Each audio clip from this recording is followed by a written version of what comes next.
پھر سب کچھ سلامت ہے مدینہ۔ آقا کریم رؤوف الرحیم صلی اللہ علیہ وآلہ وسلم فرماتے ہیں کچھ روزے دار ایسے ہیں جن کو بھوک اور پیاس کے سوا کچھ ملتا ہی نہیں۔ کچھ روزے دار ایسے جن کو بھوک اور پیاس کے سوا کچھ نہیں ملتا، یعنی وہ صرف بھوکے پیاسے رہتے ہیں، نہ کوئی ثواب ملتا ہے، نہ کوئی اجر ملتا ہے، نہ کوئی برکت ملتی ہے۔ کیوں؟ اس کی وجہ یہ بیان کی گئی کہ وہ روزے میں گویا کہ روزے کا حق ادا نہیں کرتے۔ جیسے ہر چیز کا حق ہے نا، ماں باپ کے حقوق ہیں، بھائیوں کے حقوق ہیں، دوستوں کے حقوق ہیں، احبا کے حقوق ہیں، اقربا کے حقوق ہیں، حتیٰ کہ اگر ہم بس میں سفر کر رہے ہوں اور ہمارے بازو میں جو سیٹ پر بیٹھ جائے، ہم بس میں سفر کر رہے ہوں اور ہمارے بازو میں 10 منٹ کے لیے کوئی سیٹ پر بیٹھ جائے، 15 منٹ کے لیے سیٹ پر بیٹھ جائے، تو وہ بھی ہمارا پڑوسی ہو گیا۔ اسلام اس کے بھی حقوق بتاتا ہے۔ صرف اب آپ بتائیں کہ جو بس میں 10 منٹ کے لیے 5 منٹ کے لیے ہماری بازو کی سیٹ پر بیٹھ جائے، جب اسلام اس کے بھی حقوق بتاتا ہے تو وہ روزہ جو خدا کا قریبی بنا دے، اللہ کا مقرب کر دے، وہ روزہ جس کی جزا ذات باری تعالیٰ ہو، وہ روزہ جس کے صدقے میں خدا کا دیدار نصیب ہوتا ہو، وہ روزے کے بھی تو کچھ حقوق ہوں گے نا۔ جیسے نماز کے بھی کچھ حقوق ہیں، نماز کے بھی کچھ حقوق ہیں کہ نماز جب پڑھو تو تعدیل ارکان کے ساتھ پڑھو۔ یہ تعدیل ارکان کیا ہے؟ یعنی کہ ایک کے بعد ایک جو حکم دیا گیا ارکان کی ادائیگی کا بالکل تمانیت کے ساتھ ہو۔ ایسا نہیں ہو کہ آپ کی ٹرین چھوٹ رہی ہو، ایسا نہیں کہ نماز ایسے پڑھو کہ جیسے آپ کی ٹرین چھوٹ رہی ہو، یا ایسے بھی مت پڑھو کہ جیسے کسی نے آپ کی ہاتھ پیر میں وزن لٹکا دیا ہو کہ اٹھنے سے ہی معذور ہو گئے آپ، اور ایسے بھی نہیں کہ جیسے آپ کوئی استنجا کی حاجت ہو کہ جلدی سے سلام پھر کے آپ استنجا جانا چاہتے، یہ بھی نہیں ہو۔ تمانیت کے ساتھ کہ خدا کی عبادت، لوگ رکوع سے پورا کھڑے بھی نہیں ہوتے، جھٹ سے سجدے میں چلے جاتے، اور کچھ لوگ کھڑے ہونے میں اتنی دیر لگاتے ہیں ایسا لگتا ہے جیسے بیچارہ 10 سال سے تو کم مریض ہے۔ نہ یہ عادت اچھی ہے، نہ یہ عادت اچھی، کیونکہ قرآن کہتا ہے منافقوں کی نماز بیان کرتے ہوئے کہ جو اس طرح منافق اس طرح نماز پڑھتے ہیں سستی کے ساتھ، بالکل سستی کے ساتھ، ایسی نماز نہیں۔ اعتدال رسول اللہ صلی اللہ علیہ وآلہ وسلم کا جو فعل ہے، تو اسی روزے کے کچھ حقوق ہیں۔ اللہ کے حبیب صلی اللہ علیہ وسلم نے روزے کے حقوق بتائیں، اگر ان حقوق کو سامنے رکھتے ہوئے ہم روزہ رکھیں گے تو انشاءاللہ آپ دیکھنا روزے کی برکت کتنی محسوس ہوگی خود اپنی زندگی، کیونکہ روزہ وہ ہے کہ آقا علیہ السلام ایک بار، وہ مشہور حدیث پاک ہے کہ جمعہ کا خطبہ دینے کے لیے ممبر پر تشریف لے جا رہے تھے، تو حضور نے ایک کے بعد ایک 3 بار آمین فرمایا۔ تو صحابہ نے پوچھا کہ آپ نے آمین کیوں کہا؟ تو کہا جبریل آئے تھے اور وہ دعا کر رہے تھے تو میں نے ان کی دعا پر آمین کہا۔ تو سرکار فرماتے ہیں جبریل نے یہ دعا کی کہ اللہ جو ماہ رمضان شریف پائے اور عبادت کر کے اپنی مغفرت نہ کروا لے، تو اس کو اپنی رحمت سے دور کر دے، تو اس کو اپنی رحمتوں سے دور کر دے۔ تو میں نے آمین کہا۔ مطلب یہ ہے کہ رمضان شریف میں صرف عبادت ہی نہیں کہ چلو بس عبادت کر رہے ہیں، عبادت ایسی کرو کہ اللہ اس عبادت سے خوش ہو جائے اور ہماری مغفرت فرما دے، یعنی عبادت یوں ہو۔ تو اب روزہ ہم تو رکھ رہے ہیں، لیکن روزے کے حقوق یہ ہیں کہ روزے کی حالت میں غیبت نہ ہو، زبان کی حفاظت ہو، چغلی نہ ہو، زبان کی حفاظت ہو، کانوں سے کوئی ایسی چیز نہ سنے جس سے اسلام نے منع کیا ہو، آنکھوں سے کوئی ایسی چیز نہ دیکھیں جس سے اسلام نے منع کیا ہو، ہاتھ سے ایسا اشارہ نہ کرے جس سے اسلام نے منع کیا ہو، اپنی طاقت سے کسی کو دکھ نہ پہنچائیں کہ یہ اسلام نے منع کیا ہے۔ اللہ کے حبیب صلی اللہ علیہ وآلہ وسلم فرماتے ہیں روزہ ڈھال ہے، روزہ ڈھال ہے جہنم سے بچاؤ کے لیے۔ حدیث پاک کا مفہوم ہے کہ روزہ ڈھال ہے جہنم سے بچاؤ کے لیے، لیکن جھوٹ جو ہے وہ اس ڈھال کو پھاڑ دیتا ہے، یعنی پھٹی ہوئی ڈھال دشمن سے حفاظت تو نہیں کر سکتی نا، تو روزہ جہنم سے حفاظت کرتا ہے. اور ڈھال ہے، سپر ہے. جب جنگ ہوا کرتی تھی تو وہ تلوار کے وار جس پر روکتے تھے اس کو سپر اور ڈھال کہتے تھے. تو یہ جہنم کے عذاب کو روکنے کے لیے ڈھال دے دی گئی ہے سپر بنا کر کے. لیکن یہ پھٹ جاتی ہے ڈھال کب؟ جب روزے کی حالت میں کوئی جھوٹ بولتا ہے. تو اب آپ بتائیں کہ روزے کا حق تو یہ تھا کہ روزے کی حالت میں ہم جھوٹ کو چھوڑ دیتے. چھوڑ کے دیکھیے جھوٹ. دراصل مہینے بھر کے روزے فرض کرنے کا مقصد یہ ہے لعلکم تتقون، تاکہ تمہارے اندر پرہیزگاری پیدا ہو، تقوی پیدا ہو. میں 11 مہینے جھوٹ بول رہے ہو سودا بیچتے ہوئے گلی محلے میں بیوی بچوں کے درمیان. اب روزہ ہے، جھوٹ بولنا چھوڑ دو. 1 مہینے تک جب مسلسل جھوٹ بولنا چھوڑ دو گے تو عادت پڑ جائے گی جھوٹ بولنے سے بچنے کی. اور پھر شیطان کو بھی قید کر دیا گیا. نفس جو جھوٹ بولنے پہ اکساتا ہے اس کو بھی بھوکا رکھ کر کے سست کر دیا گیا. نفس بھی ڈھیلا ڈالا پڑا رہتا ہے روزے کی حالت میں، اور ادھر وہ شیطان بھی قید رہتا ہے. اب بندے سے کہا گیا اب کوشش کر، عادت پیدا کر. اب ہم مگر عادت نہیں جاتی. احتیاط کیجئے یہ سوچ کر، صرف یہ سوچ کر کہ اگر میں جھوٹ بولوں گا تو میرا روزہ بے نور ہو جائے گا، جھوٹ بولوں گا تو میرا روزہ بے سود ہو جائے گا. فون پر جو لمبی لمبی باتیں روزے کی حالت میں کرتے ہو چھوڑ دو، مختصر بات کرو. جتنا زیادہ بات کرو گے اتنا زیادہ زبان سے جھوٹ اور غیبت کا اندیشہ ہے. روزے کی حالت میں کم سے کم بات کرو، ضرورت کے مطابق بات کرو. اور ایک بات ہے کہ سچ بولنے کی عادی بنو. یار ہمیں رزق تو دینے والا اللہ ہے، عزت دینے والا اللہ ہے، حفاظت کرنے والا اللہ ہے، جلانے والا اللہ ہے، مارنے والا اللہ ہے. اگر کوئی کہہ دے کہ لیٹ کیوں آیا؟ سو رہا تھا اس لیے لیٹ ہو گیا. کون کیا بگاڑ لے گا؟ یہ کیوں کہتے ہو کہ وہ رستے میں ٹریفک جام ہو گئی تھی؟ سو رہے تھے تو سو رہے تھے. کیا ہوگا زیادہ سے زیادہ؟ کیا کوئی گردن مار دے گا؟ کیا کرے گا کوئی؟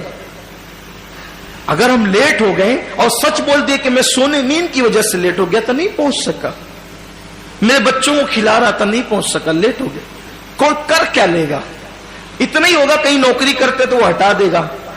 جہاں نوکری کرتے رزاق وہ نہیں ہے، رزاق اللہ ہے جس نے جھوٹ ہم پہ حرام کیا ہے. مسلمان سچ بول کر تو دیکھیں، مسلمان سچ بول کر تو دیکھیں.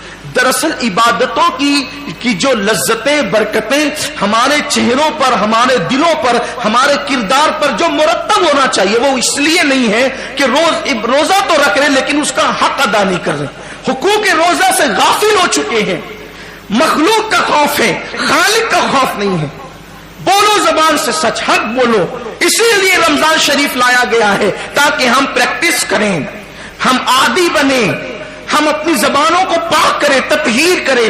روزے کی حالت میں مت کرو کسی کی غیبت. کوئی فون پہ شروع پڑ جائے تو بس کرو، آج نہیں، آج روزہ ہے.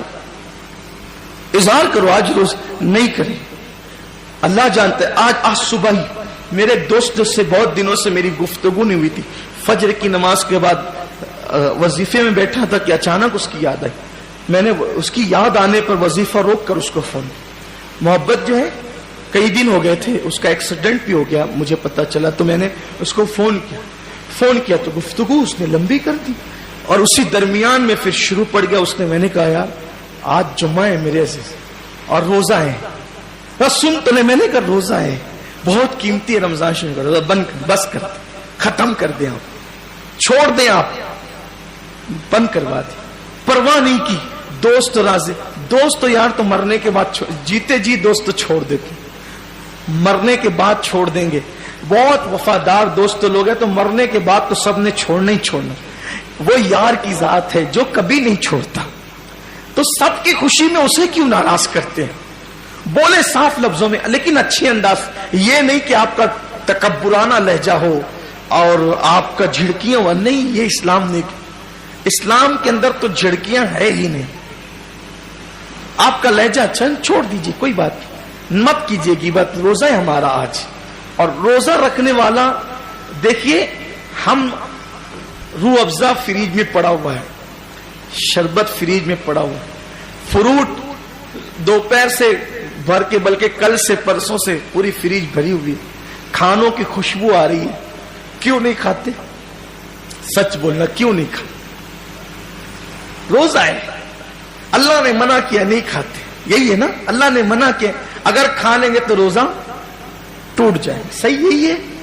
تو خود کا کمایا، خود کا پکایا، خوشبو سے گھر پورا معطر، بلکہ چھوٹے چھوٹے بچے پورا انجوائے کر رہے ہوتے ہیں، ادھر سے کھانا لے کر آئیں گے، ادھر سے بھاگیں گے، یہ سب کچھ گھر میں مچا ہوتا ہے۔ اللہ کی رحمت سے جن کے گھروں میں بچے ہیں نا، ان کے ہاتھ میں دیکھ کر کے مزید کچھ نفس کہتا بھی ہے کہ کچھ نہیں کھاتا۔ اللہ کی عزت کی قسم، کوئی مسلمان نہیں کھاتا روزے کی حالت میں، نہیں کھاتا نا، کوئی نہیں کھاتا، کیونکہ ہمیں بس اتنا ہی سبق یاد ہے کہ کھانے پینے سے بچنے کا نام روزہ ہے، آگے کا سبق کیوں بھول گئے؟ جو کھانا حلال تھا، جو کھانا تو حلال ہے نا، جو کھانا حلال تھا شوال میں، جو کھانا حلال تھا، بلکہ مغرب کے بعد، غروب کے بعد جو کھانا حلال ہے، صبح صادق سے پہلے جو کھانا حلال ہے، بولو روزے کی حالت میں کتنی سختی سے اس سے بچتے ہیں، میرا روزہ نہ ٹوٹ جائے۔ تو حلال کھانے سے بچ گئے، جو اور وقتوں میں، روزے کے علاوہ وقتوں میں جو کھانا حلال تھا اس سے اتنی سختی سے بچے کہ ٹھنڈا شربت بھی آ گیا تو نظر نہیں کی، نہیں میرا روزہ ہے۔ کسی نے پیش کر دیا گا، نہیں چائے نہیں میرا روزہ ہے، کہا بہت پسند ہے چائے، کہا پسند ہو لیکن آج روزہ ہے، نہیں پیئیں گے، بولو ہوتا ہے کہ نہیں ہوتا ہے؟ حلال چھوڑ دیا، کیوں؟ روزہ ہے۔ یار جو غیبت تو روزے کے علاوہ بھی حرام ہے، جو جھوٹ تو روزے کے علاوہ بھی حرام ہے، جو دھوکہ تو روزے کے علاوہ بھی حرام ہے، جو جھگڑا جو روزے کے علاوہ بھی حرام ہے۔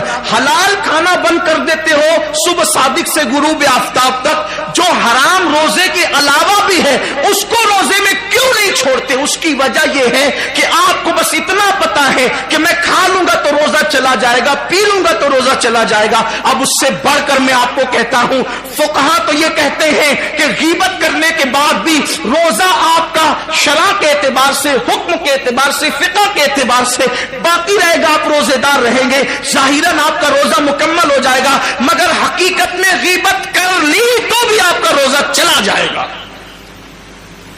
آپ کا روزے میں معاذ اللہ گویا کہ غیبت کرنا اتنا ہی برا ہے جتنا کھانا برا ہے، بلکہ میں کہتا ہوں اس سے زیادہ، اس سے زیادہ۔ کیوں برا ہے؟ آؤ بخاری شریف کی حدیث ہے، صحیح میں ہے، اس وقت صحیح یاد نہیں آتا کہ بخاری شریف میں یا کوئی اور دوسری، البتہ صحیح ستہ میں ہے۔ یہ جو 6 کتابیں نا، تو ان میں سے کسی ایک کتاب میں ہے جہاں تک میری قوت حافظہ میری رہنمائی کر رہی ہے۔ اللہ کے رسول علیہ السلام نے صحابہ سے کہا روزہ رکھو، کیا کہا؟